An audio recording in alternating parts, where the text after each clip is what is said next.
गुरुदेव भगवान के पास राम जी गए, जाकर के अपनी सारी बातें बताते हैं। गुरुदेव ने आशीष दिया है राम जी को। रात्रि के पश्चात सभी शयन करने गए, प्रातः काल हुआ।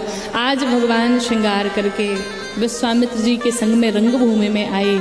जैसे ही रंगभूमि में आए, जनक जी जो सबसे ऊंचा सिंहासन था, उस सिंहासन पर विराजमान किया राम जी, लक्ष्मण जी, विश्वामित्र जी को। जनक जी ने अपने दूतों से कहा मेरा प्रण सुनाया जाए।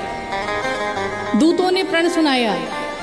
द्वीप द्वीप के राजा यहाँ उपस्थित हैं, मेरे महाराज ने किसी को निमंत्रण नहीं दिया है, बल्कि सब प्रण सुन सुन करके आए हैं। कोई अहंकार नहीं करेगा। क्यों? अगर आपके भुजाओं का बल चंद्रमा है, तो आपके भुजाओं के बल को अपना ग्रास बनाने के लिए शिव जी का पिनाक उपस्थित है। राज समाज आज जो ही तोरा, आज इस समाज में जो शिव जी के पिनाक को खंड खंड करेगा, उसी से हमारी श्री जानकी जी का विवाह होगा। जैसे ही प्रण सुनाया गया, जितने राजा थे सब अपने अपने स्थान से दौड़ दौड़ करके जाने लगे। कोई व्यायाम करने लगा, कोई पटका बांधने लगा, कोई अपने इष्ट देव को मनाने लगा। पर परिणाम क्या हुआ? तोड़ना तो बड़े दूर की बात है, किसी से तिल मात्र हिला तक नहीं कि परिकर बांधि उठे कुलाई, चले इष्ट देवन सिरनाई, तमकिता कितक सिउधन धरई, उठई न कोटि भांति बलु करे। किसी से तिल मात्र हिला तक नहीं।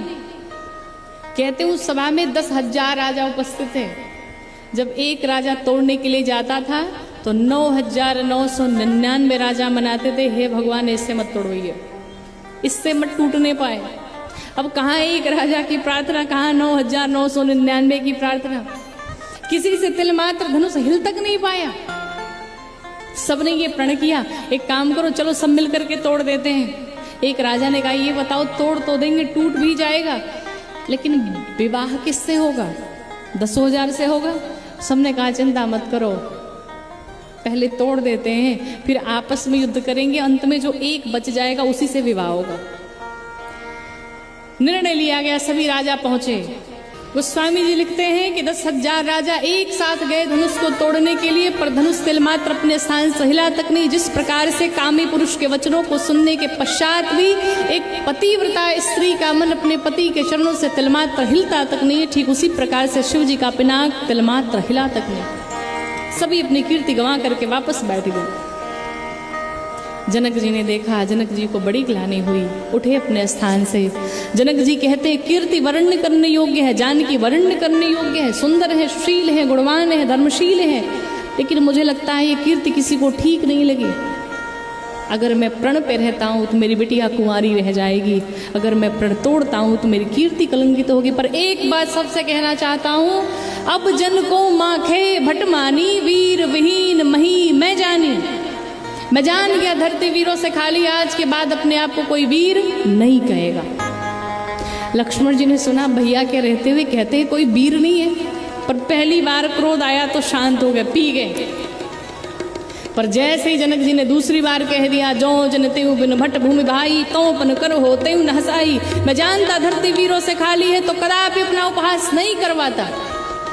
लक्ष्मण जी ने जैसे ही सुना इतना बड़ा अपमान भैया के रहते हुए, लक्ष्मण जी खड़े हो गए अपने स्थान पे, गुरुदेव को प्रणाम किया, राम जी को प्रणाम किया। पर लक्ष्मण जी का क्रोध ऐसा फूट पड़ा है कि लक्ष्मण जी की भौवें टेढ़ी हो गई, आंख मानो लाल लाल अंगारे बरसा रहे हो, होठ फड़फड़ाने लगे। गोस्वामी जी लिखते हैं कि माँ खे लखन कुटिल भई भौ है, रतपट फरकत नयन रिसौ है। लक्ष्मण जी क्रोधित हैं। लक्ष्मण जी कहते हैं जिस सभा में रकुल का एक छोटा सा बालक भी उपस्थित होता है, उस सभा में ऐसे शब्दों का कोई प्रयोग तक नहीं करता है, और भैया के रहते हुए जनक जी ने ऐसे शब्दों का प्रयोग किया।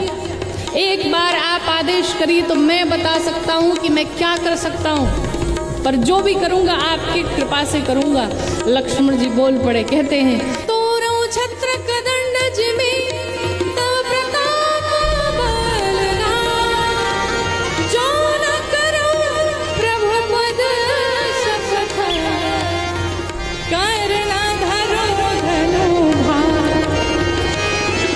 लक्ष्मण जी उस सभा के मध्य में बोल पड़े जिस सभा में रकुल का एक छोटा सा बालक भी उपस्थित होता है, उस सभा में ऐसे शब्दों का कोई प्रयोग तक नहीं करता है, और आपके रहते हुए जनक ने ऐसे शब्दों का प्रयोग किया।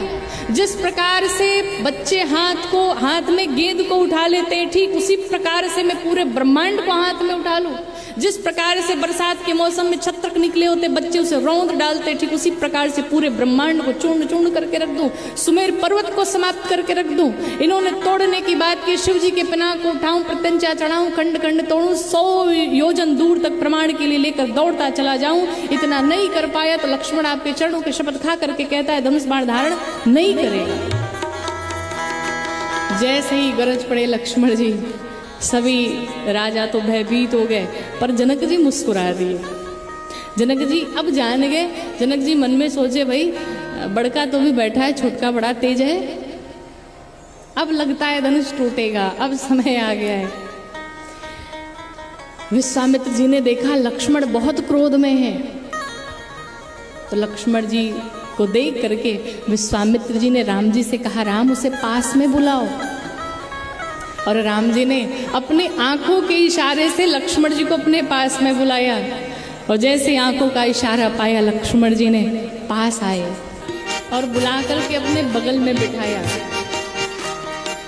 और अपने बगल में बिठा करके लक्ष्मण जी के पीठ पे थपथपाने लगे। वाह भैया क्या अद्भुत बोला आपने, क्या आपकी वाणी थी, क्या गर्जना थी, क्या जोश था, क्या तेज था, क्या लालिमा थी आपके चेहरे पे। पर भैया एक बात बताओ, जनक जी आपसे बड़े हैं, आप जनक जनक चिल्ला रहे थे, थोड़ा जी लगा लेते नाम के आगे पीछे। लक्ष्मण जी ने कहा भैया अगर एक बार इशारा करते तो मैं तोड़ भी देता। राम जी मनी मन सोचने लगे तुम तोड़ देते तो हम जीवन भर क्या करते भैया, हमारे बारे में भी सोचो। विश्वामित्र जी बगल में सुन रहे थे। विश्वामित्र जी ने सोचा इसे पहली बार क्रोध आया, पूछ लिया तोड़ूं कि न तोड़ूं। अगर कहीं गलती से दोबारा क्रोध आ गया तो अब की बार पूछेगा नहीं, डायरेक्ट तोड़ेगा। और बेचारा राम सीधा साधा ये तो ऐसे ही रह जाएगा। तो विश्वामित्र जी ने सोचा यही शुभ समय है। विश्वामित्र जी ने आदेश दिया राम उठिए और उस शिव जी के पिनाक को खंड खंड करिए। राम जी उठे, गुरुदेव वशिष्ठ जो अयोध्या में थे उनको प्रणाम किया, विश्वामित्र जी को प्रणाम किया, सबको प्रणाम करके और आगे बढ़े। माँ सुनैना को संदेह हो गया इतना छोटा सा बालक धनुष को तोड़ेगा, पर सखियां समझाती है तेजवंत लघु गनी न रानी, इन्हें छोटा मत समझिए यही तोड़ेंगे। राम जी पहुंचे और जाकर के धनुष की 5 बार परिक्रमा की।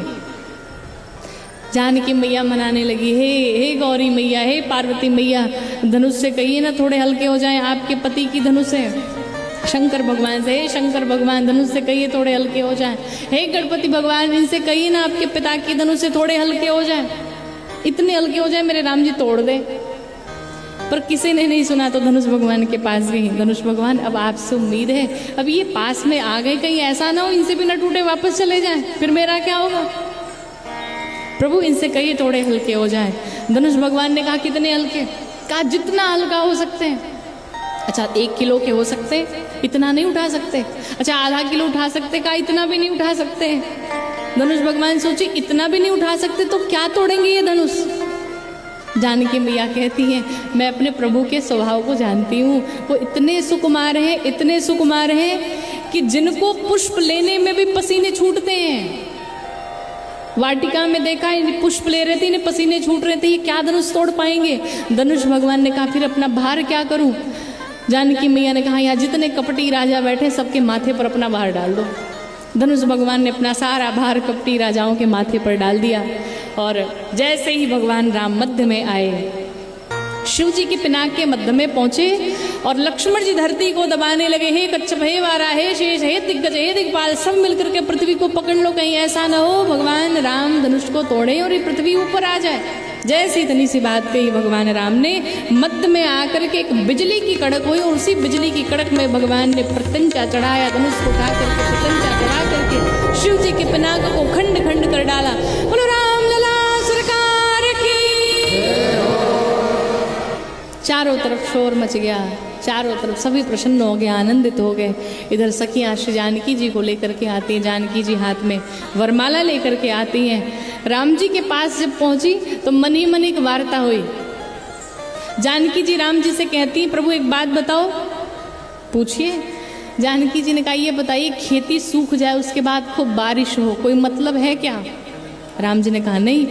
तो मैया जानकी ने कहा अगर हम मर जाते और बाद में आप तोड़ते तो क्या कर लेते? तो राम जी ने कहा हम तोड़ने थोड़ी आए थे, हम तो देखने आए थे।